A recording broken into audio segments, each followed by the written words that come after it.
Bye bye. अफसाना निगार सआदत हसन मंटो। नाम उसका फातिमा था, पर सब उसे फातो कहते थे। बानिहाल के दर्रे के सामने उसके बाप की पनचक्की थी, जो बड़ा सादा लौ मोमिर आदमी था। दिन भर वो उस पनचक्की के पास बैठी रहती। पहाड़ के दामन में छोटी सी जगह थी जिसमें ये पनचक्की लगाई गई थी। फातो के बाप को 2-3 रुपए रोजाना मिल जाते, जो उसके लिए काफी थे। फातो अलबत्ता उनको नाकाफी समझती थी, इसलिए कि उसको बनाव सिंगार का शौक था। वो चाहती थी कि अमीरों की तरह जिंदगी बसर करे। काम काज कुछ नहीं करती थी, बस कभी कभी अपने बूढ़े बाप का हाथ बटा देती थी। उसको आटे से सख्त नफरत थी, इसलिए कि वो उड़ उड़ कर उसकी नाक में घुस जाता था। वो बहुत झुंझलाती और बाहर निकलकर खुली हवा में घूमना शुरू कर देती, या चनाब के किनारे जाकर अपना मुंह हाथ धोती और अजीब किस्म की ठंडक महसूस करती। उसको चनाब से प्यार था। उसने अपनी सहेलियों से सुन रखा था कि ये दरिया इश्क का दरिया है, जहां सोनी महिवाल ही रांझा का इश्क मशहूर हुआ। बहुत खूबसूरत थी और बड़े मजबूत जिस्म की जवान लड़की। एक पनचक्की वाले की बेटी शानदार लिबास तो पहन नहीं सकती, मैली शलवार और ऊपर फिरन कुर्ता, दुपट्टा नदारद। नजीर सुचेतगढ़ से लेकर बानिहाल तक और भद्रवा से कुश्तवाड़ तक खूब घूमा फिरा था। उसने जब पहली बार फातो को देखा तो उसे कोई हैरत न हुई। जब उसने देखा कि फातो के कुर्ते के निचले 3 बटन नहीं हैं और उसकी जवान छातियां बाहर झांक रही हैं, नजीर ने उस इलाके में एक खास बात नोट की थी कि वहां की औरतें ऐसी कमीजें या कुर्ते पहनती हैं जिनके निचले बटन गायब होते हैं। उसकी समझ में नहीं आता था कि आया ये दानिस्ता हटा दिए जाते हैं या वहां के धोबी ही ऐसे हैं जो उनको उतार लेते हैं। नजीर ने जब पहली बार सैर करते हुए फातो को अपनी 3 कम बटनों वाली कमीज में देखा तो उस पर फरिश्ता हो गया। वो हुसीन थी, नाक नक्शा बहुत अच्छा था। ताज्जुब है कि वो मैली होने के बावजूद चमकती थी। उसका लिबास बहुत गंदा था, मगर नजीर को ऐसा महसूस हुआ कि यही उसकी खूबसूरती को निखार रहा है। नजीर वहां एक आवारागर्द की हैसियत रखता था। वो सिर्फ कश्मीर के देहात देखने और उनकी सियाहत करने आया था और करीब करीब 3 महीने से इधर उधर घूम रहा था। उसने किश्तवाड़ देखा, भद्रवा देखा, किद और बटौत में कई महीने गुजारे, मगर उसे फातो ऐसा हुस्न कहीं नजर नहीं आया था। बानिहाल में पनचक्की के बाहर जब उसने फातो को 3 बटनों से बेनियाज कुर्ते में देखा तो उसके जी में आया कि अपनी कमीज के सारे बटन अलहदा कर दे और उसकी कमीज और फातो का कुर्ता आपस में खलत मलत हो जाए। कुछ इस तरह के दोनों की समझ में कुछ भी ना आए।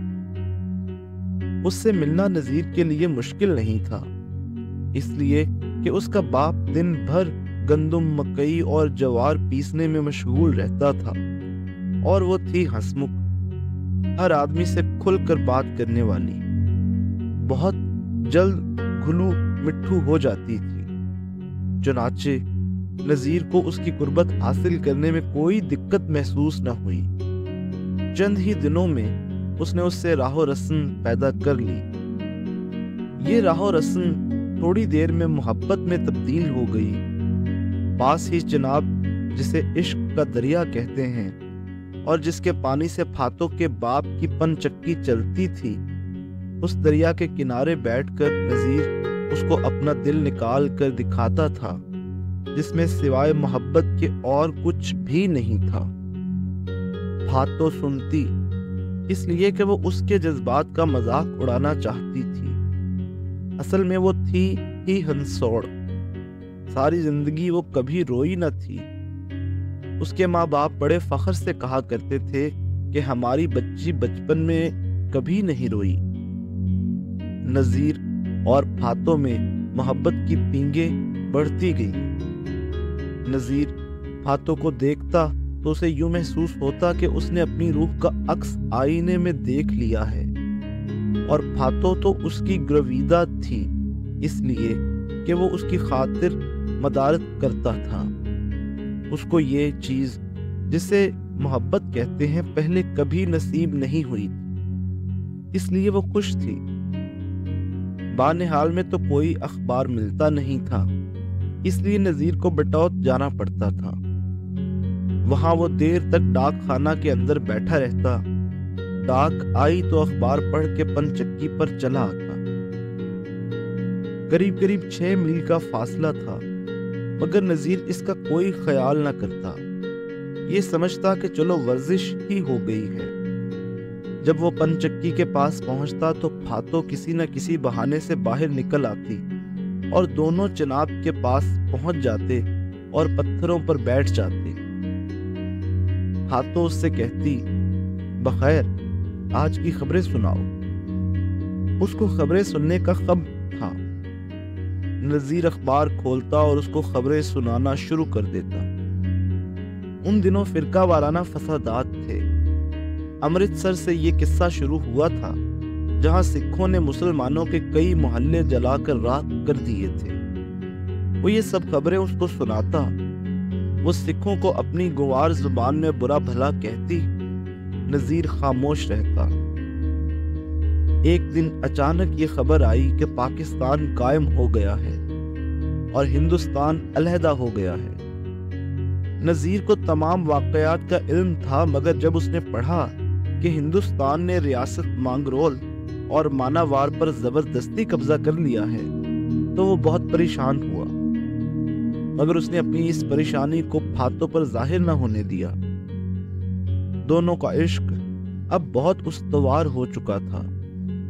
इसका इल्म फातो के बाद को भी हो गया था। वो खुश था कि मेरी लड़की एक मुअज़्ज़िज़ और शरीफ घराने में जाएगी, मगर वो चाहता था कि उसकी बेटी सियालकोट न जाए, जहां का नजीर रहने वाला था। उसकी ये ख्वाहिश थी कि नजीर उसके पास रहे। दौलतमंद का बेटा है। पनचक्की के पास काफी जमीन पड़ी है, उस पर एक छोटा सा मकान बनवा ले और दोनों मियाँ बीवी उसमें रहें। जब चाहा पलक झपकते श्रीनगर पहुंच गए। वहां 1-2 महीने रहे, फिर वापस आ गए। कभी कभार सियालकोट भी चले गए कि वो भी इतनी दूर नहीं। फातो ने बाप से मुफस्सिल गुफ्तगू की। वो उससे बहुत मुतासिर हुआ और उसने अपनी रजामंदी का इजहार कर दिया। नजीर और फातो बहुत खुश हुए।